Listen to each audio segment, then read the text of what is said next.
In November 1558, a 25-year-old woman inherited a country that most European observers assumed would collapse within a year. She was unmarried, in an age that thought women couldn't rule alone. She was Protestant, in a country her own sister had just spent 5 years forcibly returning to Catholicism, burning nearly 300 people alive in the process. She was broke, and she was surrounded by larger, richer, hostile Catholic powers who did not recognize her right to the throne at all. That woman was Elizabeth Tudor, and by the time she died 45 years later, England called her Gloriana, and later generations called her reign a golden age. This video covers the whole story every exam board sets: how she solved the religion crisis, survived plot after plot against her life, crushed the Spanish Armada, and presided over Shakespeare, exploration, and a society where a third of the country lived one bad harvest from starvation. Let's start with exactly what she inherited. To understand Elizabeth's reign, you have to understand the mess it started from. Her father, Henry VIII, had broken from Rome and created the Church of England. Her half-brother Edward VI pushed the country hard toward Protestantism. Then her half-sister, Mary I, reversed all of it, forcibly restoring Catholicism and earning the nickname Bloody Mary by burning nearly 300 Protestants at the stake for heresy. The treasury was empty, drained by Mary's failed war with France, which had also just lost Calais, England's last territory on the European mainland. Elizabeth inherited a kingdom that had flipped its official religion 3 times in 25 years, a population exhausted and confused by the whiplash, and a pope who, within a few years, would declare her an illegitimate heretic that any good Catholic was free to overthrow. Whatever Elizabeth did about religion, roughly half her country was going to feel betrayed. That single problem shapes almost everything else in this video. 16th century Europe had almost no model for a woman ruling alone, and Elizabeth faced constant, relentless pressure to marry, from Parliament, from foreign ambassadors, from her own council. Marrying an Englishman risked civil war between rival noble factions. Marrying a foreign prince risked England becoming a junior partner in someone else's empire, exactly what nearly happened when her sister Mary married Philip of Spain. Elizabeth's solution was to never fully decide. She kept marriage negotiations open for decades, with candidates including Philip of Spain himself, the Archduke of Austria, and the French Duke of Anjou, using each proposal as diplomatic leverage, without ever committing. She cultivated an alternative image instead. The Virgin Queen, married only to her country, England itself as her family. It solved the immediate problem brilliantly. It also left one enormous, unresolved threat hanging over the entire reign. With no heir of her own body, the English succession stayed dangerously unclear for 45 straight years, and one specific royal cousin was about to make that far more dangerous than it needed to be. Elizabeth governed England through her Privy Council, a small group of trusted advisors who met constantly to handle law, finance, foreign policy, and security, and the exam boards want you to know its key members by name. William Cecil, later ennobled as Lord Burleigh, served as her chief advisor for most of the reign, cautious, meticulous, and fiercely loyal, and Elizabeth trusted his judgment more than almost anyone else's. Francis Walsingham ran intelligence and security, effectively her spy master, and we'll spend real time on his network later because it saved her life more than once. Robert Dudley, Earl of Leicester, was her closest personal favorite, a relationship the entire royal court gossiped about for decades, though marriage between them, for political reasons, never happened. The Privy Council balanced competing factions and rival egos, and Elizabeth deliberately kept it that way, playing advisors off against each other rather than letting any single man dominate her government completely. It made decisions slower. It also meant no one advisor ever became powerful enough to threaten her personally. Elizabeth needed Parliament mainly for one thing: taxation. Since war and government cost money, she couldn't raise alone. But Parliament, particularly the House of Commons, increasingly wanted a voice on issues Elizabeth considered entirely her own business: her marriage, the succession, and religion. She shut these conversations down firmly whenever they arose, sometimes imprisoning members who pushed too hard. Late in the reign, a genuine crisis emerged over monopolies, royal grants giving individual courtiers exclusive rights to sell everyday goods like salt or playing cards, which pushed prices up for ordinary people and created real public anger. Parliament revolted in 1601, and Elizabeth, reading the room with the same political instinct that had carried her through 4 decades on the throne, backed down gracefully. She delivered what became known as her Golden Speech, thanking Parliament, cancelling many of the worst monopolies, and declaring she had never valued her crown so highly as when it let her help her people. It was masterful theatre, and it worked. In 1559, in her very first year, Elizabeth tackled the religion problem head-on with 2 acts of Parliament that the exam boards treat as absolutely central. The Act of Supremacy made Elizabeth Supreme Governor of the Church of England, not Supreme Head, a careful, deliberately softer title designed to be more acceptable to Catholics uneasy about a woman claiming religious headship at all. The Act of Uniformity required everyone to attend Church of England services, with a fine for staying away, and set out a single official prayer book for the whole country to use. The genius of the settlement was its studied vagueness. Church services kept some visually Catholic elements, vestments, a degree of ceremony, candles, while doctrine underneath remained genuinely Protestant. Historians call this the via media, the middle way, and it was designed to let as many people as possible attend the same church without examining their conscience too closely. It didn't satisfy everyone, but it held, more or less, for the entire 45-year reign, which for the 16th century was a genuine achievement. The religious settlement was attacked from both directions, and the exam boards expect you to explain both threats clearly and separately. From one side came the Puritans, radical Protestants who believed Elizabeth's settlement hadn't gone nearly far enough, that it kept far too much leftover Catholic ceremony, decoration, and hierarchy. They wanted a genuinely purified church, hence the name, stripped of vestments, elaborate ritual, and in the most extreme cases, bishops altogether, replaced with a simpler Presbyterian structure. The vestments controversy of the 1560s saw Puritan clergy refuse to wear the required robes, and Elizabeth, though personally more sympathetic to Protestant reform than most people assume, still came down firmly against religious extremism from any direction. She wanted uniformity and order in her church, not further reformation, and she saw Puritan agitation as every bit as destabilizing to her authority as Catholic plotting, just easier, for now, to keep contained without executions or civil war. From the other direction came Catholic resistance, and it escalated dangerously over the course of the reign. At first, most English Catholics simply attended church outwardly while remaining privately loyal to the old faith, or quietly paid the required fines as recusants, refusing to attend at all. Then, in 1570, Pope Pius V excommunicated Elizabeth entirely, formally declaring her a heretic and releasing English Catholics from any duty of obedience to her, which instantly and permanently transformed simple religious dissent into a matter of national security. From 1580 onward, trained Jesuit missionary priests, including the famous Edmund Campion, began secretly entering England from continental seminaries specifically to keep the Catholic faith alive underground. The government treated this as treason, not worship, and pursued these priests relentlessly. Campion himself was captured, tortured, and executed in 1581. Catholic recusant households built secret hiding spaces called priest holes into their houses, sometimes surviving searches for days at a time. Religion and treason had become, officially and practically, the very same crime. In 1568, Mary, Queen of Scots, fled to England after Scottish nobles forced her to abdicate, and her arrival created the single most dangerous, persistent problem of Elizabeth's entire reign. Mary was Elizabeth's first cousin once removed, Catholic, and, crucially, held a serious hereditary claim to the English throne herself, one that many English and European Catholics considered genuinely stronger than Elizabeth's, since some Catholics viewed Elizabeth as illegitimate under the Pope's authority.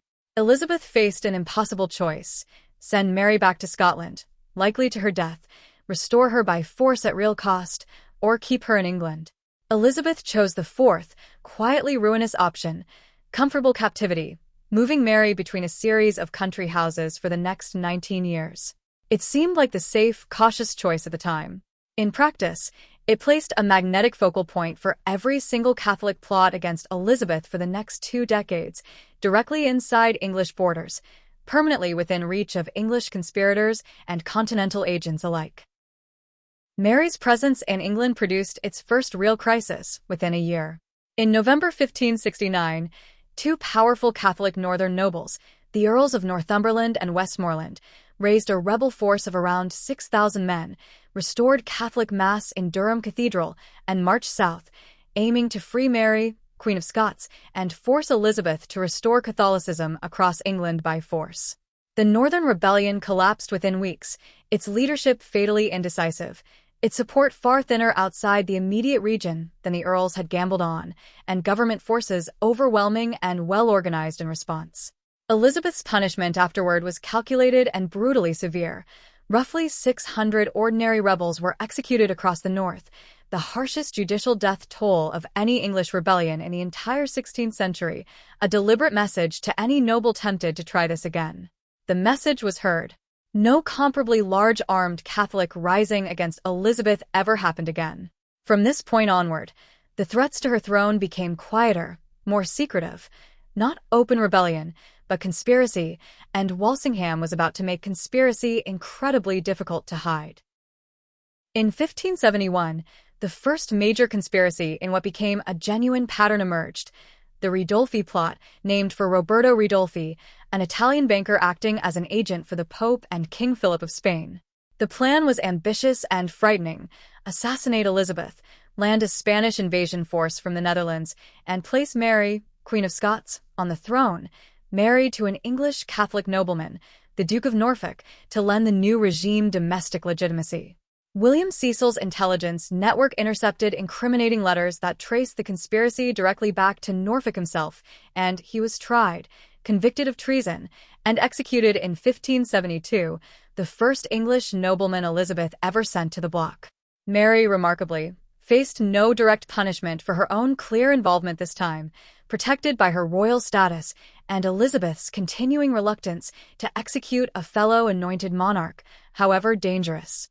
That reluctance would be tested repeatedly over the following 15 years, as plot followed plot, each one circling back to the same captive cousin, and each one edging Elizabeth's counsel closer to demanding Mary's death outright.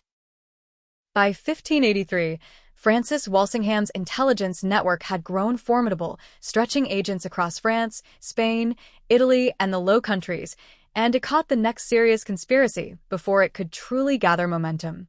The Throckmorton Plot planned a French Catholic invasion of England, funded jointly by Spain and the Pope, timed to coincide with a domestic Catholic uprising and, once again, Mary's installation on the throne. Walsingham had Francis Throckmorton himself under close surveillance for months before finally arresting him, seizing a list of Catholic safe houses and detailed invasion plans in the process.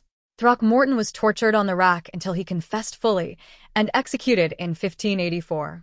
The plot's discovery triggered a striking response from Elizabeth's terrified council, the Bond of Association, a document signed by thousands of English nobles and gentry, swearing to hunt down and kill anyone who benefited from Elizabeth's assassination, explicitly including Mary herself, whether or not Mary had personally ordered it. It effectively pre-authorized Mary's execution in advance. Elizabeth's advisors were done taking chances. Elizabeth herself, still, was not quite ready to sign the actual order. The Babington Plot of 1586 finally gave Walsingham exactly what he had been patiently waiting years for: undeniable written proof, in Mary's own hand, sanctioning the Queen's assassination. Anthony Babington, a young Catholic gentleman, planned to free Mary and murder Elizabeth, communicating with her in code through letters smuggled inside sealed, waterproof beer barrels, delivered to her household under the noses of her guards. What neither man realized was that the smuggling route itself was entirely Walsingham's own construction, monitored from the very beginning. His codebreakers were secretly reading and decoding every single letter as it passed. When Mary's coded reply explicitly approved Elizabeth's assassination, in writing, Walsingham finally had precisely the unambiguous evidence he needed. Babington and his fellow conspirators were arrested, tortured, and executed with deliberate brutality as a public deterrent. Mary herself was placed on formal trial for treason in October 1586 and found guilty. The paper trail Walsingham had engineered from the very start, and had waited so long, so patiently, to complete, now led inexorably straight to the block. Even with overwhelming proof in hand, Elizabeth hesitated for months over signing Mary's death warrant, fully aware that executing an anointed, crowned monarch, however guilty, set an uncomfortable precedent that a queen might not wish to establish for her own future. She finally signed it in February 1587, and Mary, Queen of Scots, was beheaded at Fotheringhay Castle on the 8th of February, reportedly composed and dignified to the very end, wearing a deep red petticoat beneath her black outer robe, the traditional Catholic color of religious martyrdom, a final calculated statement to the watching world. Elizabeth's reaction afterward was telling and characteristically evasive. She claimed publicly to be horrified the warrant had actually been carried out and had her own secretary, William Davison, imprisoned as a convenient scapegoat for supposedly acting without her explicit final permission. Whether this was genuine anguish or pure political theater remains genuinely debated by historians to this day. What is beyond dispute is the practical outcome. The on-again, off-again Catholic threat to Elizabeth's own throne had been permanently, decisively removed. King Philip of Spain, however, took the execution as a very personal and very final provocation. Relations between England and Spain had been deteriorating for years before Mary's execution ever gave Philip his final excuse. Francis Drake spent much of the 1570s and 80s raiding Spanish treasure ships and colonial ports across the Americas, technically as a licensed privateer rather than an outright pirate, but Spain understandably saw little practical difference, and Elizabeth quietly profited handsomely from every successful raid while maintaining official deniability. Elizabeth also sent English troops and substantial money to help Protestant rebels fighting Spanish Catholic rule in the Netherlands, directly undermining Philip's authority in territory he considered unquestionably his own. Philip, meanwhile, as the most powerful Catholic monarch in Europe and self-appointed defender of the entire Catholic faith, had wanted to remove this troublesome Protestant queen from the English throne for years already. Mary's execution simply removed his last remaining diplomatic pretext for restraint, and any final religious justification he might still have needed to hold back. By 1587, Philip was actively assembling the largest naval invasion force Europe had ever attempted, intending to finally end the running problem of Elizabeth's England once and for all. In the summer of 1588, King Philip launched the Spanish Armada, a genuinely massive invasion fleet of roughly 130 ships carrying around 30,000 men, with a clear, simple military plan: sail up the English Channel, rendezvous with the experienced Spanish army already fighting in the Netherlands under the Duke of Parma, ferry that army safely across the narrow strait, and conquer England outright. The stated religious justification was straightforward and widely proclaimed: restore England permanently to the Catholic faith, and remove the heretic queen who had executed a fellow Catholic monarch and continually meddled in Spain's own territories. England, facing genuine, credible existential invasion, mobilized everything available, around 200 ships, generally smaller, faster, and considerably more maneuverable than Spain's larger, more heavily armed galleons, under experienced commanders including Drake and Lord Howard of Effingham. Elizabeth herself, in one of the most famous speeches in all of English history, rode out in armor to address the assembled troops at Tilbury, declaring she had the body of a weak, feeble woman, but the heart and stomach of a king, and of a king of England too. The Armada sailed up the Channel in a tight, disciplined defensive crescent formation that English ships genuinely struggled to break through in repeated skirmishing, and reached Calais by early August, anchoring to await Parma's army as planned. On the night of the 7th of August, the English launched 8 fireships, ordinary vessels deliberately packed with pitch, tar, and gunpowder, then set ablaze and sent drifting directly into the anchored Spanish fleet under cover of darkness. Terrified Spanish captains, fearing they were about to be burned alive at anchor, cut their anchor cables in blind panic and scattered wildly into open, unfamiliar water, permanently and fatally breaking their tight, carefully maintained formation. The following day, at the Battle of Gravelines, English ships closed to unusually close range and poured devastating cannon fire directly into the now disorganized, vulnerable Spanish vessels. The Armada, badly damaged, scattered, and now completely unable to safely link up with Parma's waiting army as originally planned, had no realistic choice left but full retreat, forced north around the entire coast of Scotland to escape home. The retreat home proved far more catastrophic than the actual battle itself had been. Forced to sail the entire length around Scotland and down Ireland's treacherous, unfamiliar western coastline in genuinely violent autumn storms, the already battered Spanish fleet was hit again and again by brutal weather, and dozens of ships were wrecked directly on the rocky Irish coast, with thousands of exhausted, sick sailors drowning or dying from exposure and starvation. Roughly half the original Armada never made it home to Spain at all. English propaganda seized the moment instantly and brilliantly, striking a commemorative medal with the Latin phrase Flavit Deus et dissipati sunt, God blew, and they were scattered, crediting divine providence itself for England's escape. The exam's significance runs well beyond one dramatic battle, though. The defeat badly damaged Spanish naval prestige and confidence, boosted English morale and Elizabeth's own personal popularity enormously, and it marked, quite genuinely, the real beginning of England's slow rise as a serious, credible European maritime and eventually colonial power, a trajectory that would define the following centuries. Elizabethan exploration extended England's reach and reputation well beyond simple naval combat with Spain. Between 1577 and 1580, Francis Drake completed only the second successful circumnavigation of the entire globe in human history, returning laden with plundered Spanish treasure so valuable that Elizabeth personally knighted him aboard his own ship, the Golden Hind, a deliberate, calculated provocation aimed squarely at Spain. Walter Raleigh, another prominent royal favorite, sponsored England's first serious attempts at permanent colonization in North America, naming the entire territory Virginia in Elizabeth's own honor as the unmarried Virgin Queen. The Roanoke colony, however, became one of history's most enduring genuine mysteries. Resupply ships returning to the settlement in 1590 found it completely abandoned.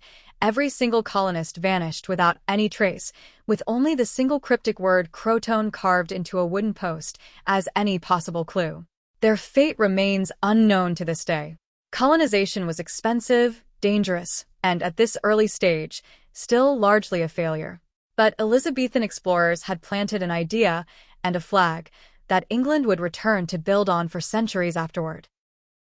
The so-called Golden Age wasn't just naval glory and survived plots, it was also a genuine explosion in English culture, and theatre sits right at its very center. Purpose-built playhouses appeared in London for the first time in English history, and the most famous, the Globe, opened in 1599, built by Shakespeare's own company, the Lord Chamberlain's men. For a single penny, standing room in the open-air yard, anyone, laborers and nobles alike, could watch works by William Shakespeare, Christopher Marlowe, and other celebrated playwrights performed live before crowds of up to 3,000 people at once. Theatre offered comedy, tragedy, and history plays that frequently and deliberately celebrated English patriotism and monarchy, gently reinforcing Elizabeth's own authority even while sometimes probing genuinely dangerous, difficult political questions about power and succession, carefully hidden inside historical or foreign settings for safety.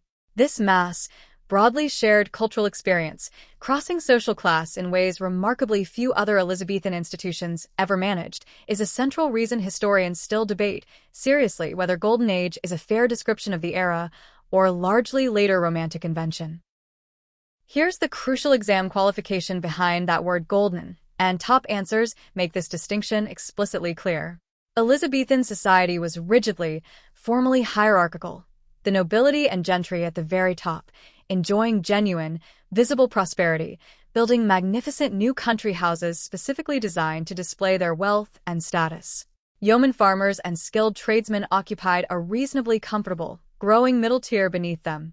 But roughly a third of the entire population lived in genuine, grinding poverty, and this got measurably, significantly worse across the reign, not better. Population growth outpaced available food production. Enclosure.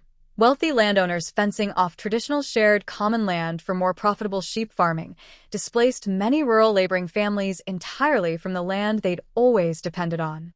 Bad harvests in the 1590s specifically pushed real food prices dramatically higher, right as wages simultaneously stagnated or actively fell in real terms. Vagabondage, homeless, unemployed people wandering the roads in genuine desperation searching for any work at all became a serious, visible social problem that increasingly alarmed local and national authorities alike, and demanded some kind of coordinated official government response. The government's eventual answer was the Poor Law, consolidated most fully in 1601, which the exam boards treat as a genuinely significant, foundational piece of social legislation. It formally divided the poor into careful, distinct categories, and the distinction mattered enormously in practice.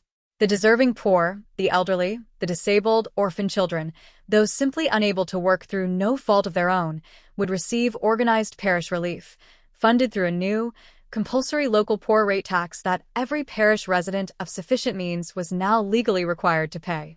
The able-bodied unemployed were expected to work in return for that same relief, often within a parish workhouse specifically established for the purpose.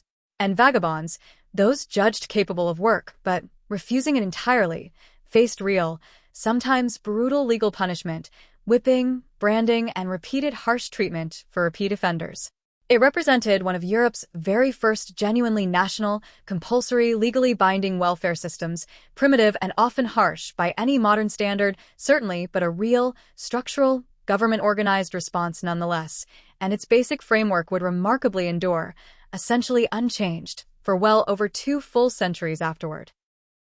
In February 1601, Robert Devereux, the Earl of Essex, once one of Elizabeth's closest and most cherished favorites, launched a genuinely desperate, poorly organized armed uprising through the streets of London itself. Essex had fallen dramatically from royal favor after badly bungling a military campaign in Ireland, disobeying direct royal orders, and increasingly resenting the growing influence of his own political rival, Robert Cecil, William Cecil's son, at Elizabeth's court. He marched several hundred armed followers through the city of London, apparently hoping ordinary Londoners would spontaneously rise up in popular support of his cause. Nobody did. The entire rebellion collapsed within a single day, a stark, telling contrast with the much larger, more genuinely dangerous Northern Rebellion 3 decades earlier, and revealing clearly just how much more secure, established, and personally popular Elizabeth's authority had become by this late stage of her long reign.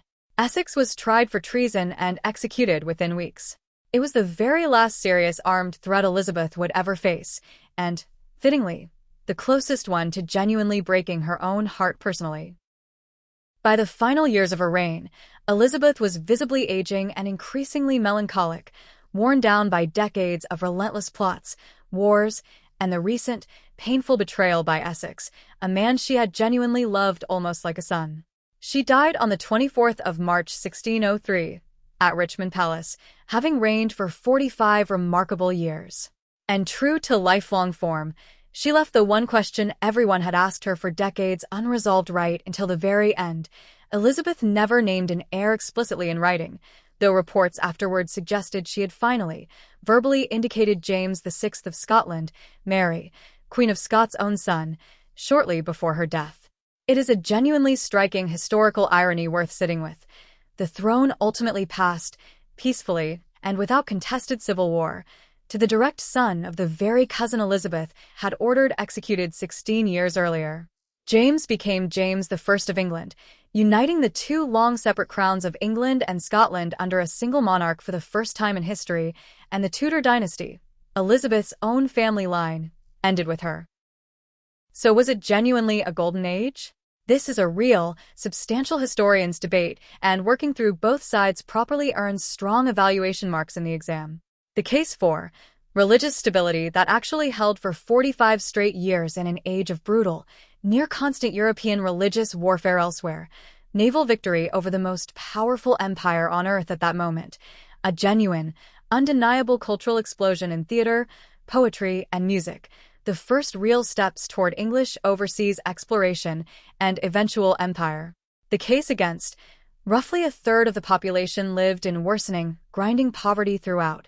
Religious persecution ran hard in both directions, against Catholics and against Puritans alike, depending on the specific decade, and much of the carefully cultivated Golden Age image was, quite literally, deliberate Tudor propaganda, portraits and progresses and poetry specifically commissioned to cultivate the Gloriana myth, while very real problems simmered underneath, out of the official picture entirely. Both things were simultaneously, genuinely true. Real, substantial achievement, built directly alongside real, substantial suffering, exactly like most historical golden ages, when you actually examine them closely enough. So, what actually explains Elizabeth's remarkable 45-year survival and success when so many contemporaries confidently predicted early, total failure? Build your own evaluation list for the exam hall, because every exam board eventually asks some version of this question. Personal political skill mattered enormously. Her genuine gift for calculated compromise, for open-ended delay when delay served her better than any decision, for reading a room and a parliament with real precision. Her ministers mattered just as much. Cecil's steady caution, Walsingham's genuinely ruthless efficiency, working in careful tandem with her own judgment rather than against it. Sheer luck mattered too, and shouldn't be underrated. Convenient, well-timed storms scattering the Armada, Catholic conspirators who were consistently, repeatedly careless enough to get caught by Walsingham's patient, methodical network. And calculated, deliberate self-presentation mattered enormously.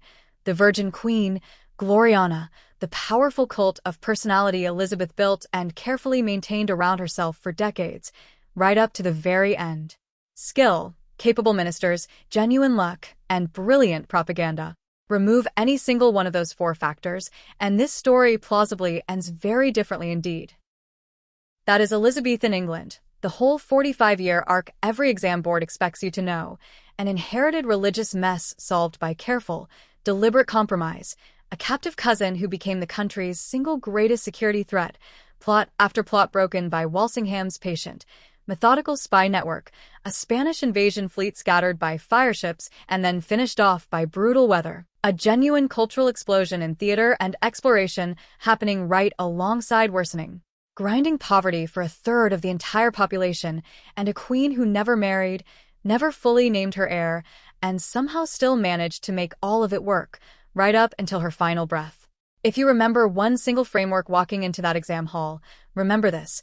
Government, religion, and everyday society all moved forward together, but never at anything like the same speed, and every single source you're shown was created by someone who had a very real, personal stake in exactly how Gloriana's story got told. This video is part of our GCSE History playlist. Subscribe and good luck in that exam hall.